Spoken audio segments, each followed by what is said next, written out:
ನಿಲ್ತಿಲ್ಲ. ಅವ್ರ ಸಿಚುವೇಶನ್ ಆಗಿದೆ and even ಅವ್ರ ಎನರ್ಜಿ ಅಷ್ಟೇ. ಸ್ಮಾರ್ಟ್ ಆಗಿ ವರ್ಕ್ ಮಾಡ್ತಿಲ್ಲ, ತುಂಬಾ ಹಾರ್ಡ್ ವರ್ಕ್ ಮಾಡ್ತಿದ್ದಾರೆ. ಅಲ್ಲಿ ಸ್ಮಾರ್ಟ್ನೆಸ್ ಅನ್ನೋದು ಇಲ್ಲ ಅಲ್ಲಿ. ಓಕೆನಾ, ಕ್ಲಾರಿಫೈ ಮಾಡೋಣ. ಯೂನಿವರ್ಸ್ ಪ್ಲೀಸ್ ಕ್ಲಾರಿಫೈ ಮಾಡಿ.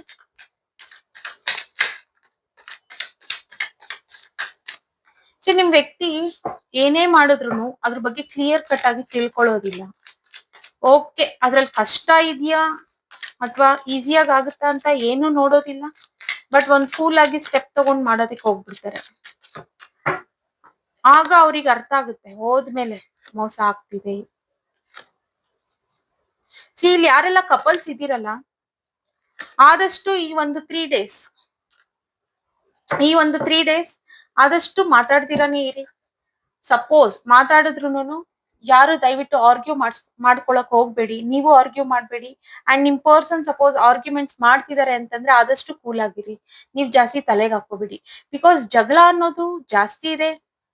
ಇದು ಎನರ್ಜಿ, ಇದು ಅಮಾವಾಸ್ಯೆ, ಇದು ಎನರ್ಜಿ. ಓಕೆನಾ, ಒಂದು ಬ್ಯಾಲೆನ್ಸ್ ಅನ್ನೋದು ಬರ್ಬೇಕು. ಬಟ್ ಇನ್ ಬಿಟ್ವೀನ್ ನೀವೇನಾದ್ರು ಜಗಳ ಮಾಡ್ಕೊಂಡ್ರಿ ಅಂತಂದ್ರೆ ಆ ಬ್ಯಾಲೆನ್ಸ್ ಅನ್ನೋದು ಹೋಗ್ಬಿಡುತ್ತೆ. ಮತ್ತೆ ನೀವು ಒಬ್ರಿಗೊಬ್ರು ವೇಟ್ ಮಾಡೋ ಪರಿಸ್ಥಿತಿನೂ ಬರ್ಬೋದು.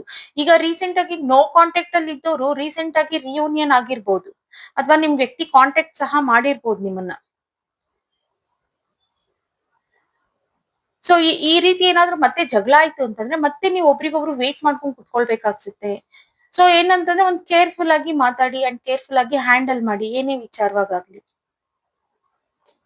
ಆಗ ಒಂದು ಬ್ಯಾಲೆನ್ಸ್ ಅನ್ನೋದಿರುತ್ತೆ. ಸಡನ್ ಆಗಿ ಏನು ಮಾತಾಡ್ಬೇಡಿ. ಬಿಕಾಸ್ ಸಡನ್ ಆಗಿ ಗಲಾಟೆಗಳಾಗೋ ಚಾನ್ಸಸ್ ಇದೆ ಇಲ್ಲಿ. ಒಂದು ಅವೇರ್ನೆಸ್ ಆಗಿ ತಗೊಳ್ಳಿ ಈ ರೀಡಿಂಗ್ ನ. ಓಕೆನಾ, ಅಂಡ್ ಏನೇ ಮಾಡ್ಬೇಕಂದ್ರು ದಯವಿಟ್ಟು ಫಸ್ಟ್ ತಿಳ್ಕೊಳ್ಳಿ. ಅದ್ರ ಬಗ್ಗೆ ಕ್ಲಿಯರ್ ಆಗಿ ತಿಳ್ಕೊಂಡು ನೀವು ಮೂವ್ ಆಗಿ. ಒಂದ್ ಸ್ವಲ್ಪ ನಾಲೆಡ್ಜ್ ಅನ್ನೋದು ಇಟ್ಕೊಂಡ್ರೆ ಅಫ್ಕೋರ್ಸ್ ನಿಮ್ಗೊಂದು ಸ್ವಲ್ಪ ಐಡಿಯಾಸ್ ಅಂತ ಇರುತ್ತೆ. ಆಗ ಏನ್ ಮಾಡ್ಬೋದು ಏನ್ ಮಾಡ್ಬಾರ್ದು ಅನ್ನೋದು ಸಹ ನಿಮ್ಗೆ ಗೊತ್ತಾಗುತ್ತೆ. ಅಂಡ್ ಇಲ್ಲಿ ನಿಮ್ ವ್ಯಕ್ತಿ ಈಗ ವರ್ಕ್ ಏನ್ ಮಾಡ್ತಿದಾರಲ್ಲ, ತುಂಬಾ ಹಾರ್ಡ್ ವರ್ಕ್ ಏನ್ ಮಾಡ್ತಿದ್ದಾರೆ, ಅಲ್ಲಿ ಅವ್ರಿಗೆ ಸ್ಯಾಟಿಸ್ಫ್ಯಾಕ್ಷನ್ ಇಲ್ಲ. ಎಷ್ಟೇ ಅರ್ನಿಂಗ್ಸ್ ಮಾಡಿದ್ರು ಅದು ಕೈಯಲ್ಲಿ ನಿಲ್ತಿಲ್ಲ. ಅಂಡ್ ಆ ಕೆಲಸ ಅನ್ನೋದು ತುಂಬಾ ಕಷ್ಟ ಇದೆ. ಬಟ್ ಇಲ್ಲಿ ಈಗ ಅವ್ರಿಗೆ ಏನ್ ಕ್ವಶನ್ ಅಂತಂದ್ರೆ, ನಾನು ಆ ಕೆಲಸ ಮಾಡ್ಲಾ ಬೇಡ. ಸಪೋಸ್ ಈಗ ಏನೋ ಒಂದಕ್ಕೆ ಹೋಗ್ತಾರೆ, ತಿಳ್ಕೊಂಡೇ ಇರೋದಿಲ್ಲ, ಆ ಮುಂದೆ ಹೋಗ್ಲೋ ಬೇಡ. ಸ್ಲೋ ಡೌನ್ ಆಗಿ ಅದ್ರ ಬಗ್ಗೆ ಕ್ಲಿಯರ್ ಆಗಿ ತಿಳ್ಕೊಂಡು ಡಿಸೈಡ್ ಮಾಡೋದು ಒಳ್ಳೇದು. ಅಂಡ್ ಈವನ್ ಹೆಂಗೆ ಅಂತಂದ್ರೆ ನಿಮ್ ವ್ಯಕ್ತಿ ಆಗಿರ್ಬೋದು ಅಥವಾ ನೀವಾಗಿರ್ಬೋದು, ಏನೇ ಆಕ್ಷನ್ಸ್ ತಗೋಬೇಕಂದ್ರು ತುಂಬಾ ಭಯ ಪಡ್ತೀರಾ. ನಾನು ಹೇಳಿದ್ನಲ್ಲ, ಇಲ್ಲಿ ಏನೇ ಕೆಲಸ ಮಾಡ್ಬೇಕಂದ್ರೂ ತಿಳ್ಕೊಳ್ಳಿ. ಆ ತಿಳ್ಕೊಳ್ಳೋದಕ್ಕೂ ನೀವು ಭಯ ಪಡ್ತಿದ್ದೀರಾ. ಈವನ್ ಇಬ್ರು ಇರ್ಬೋದು ಆ ರೀತಿ.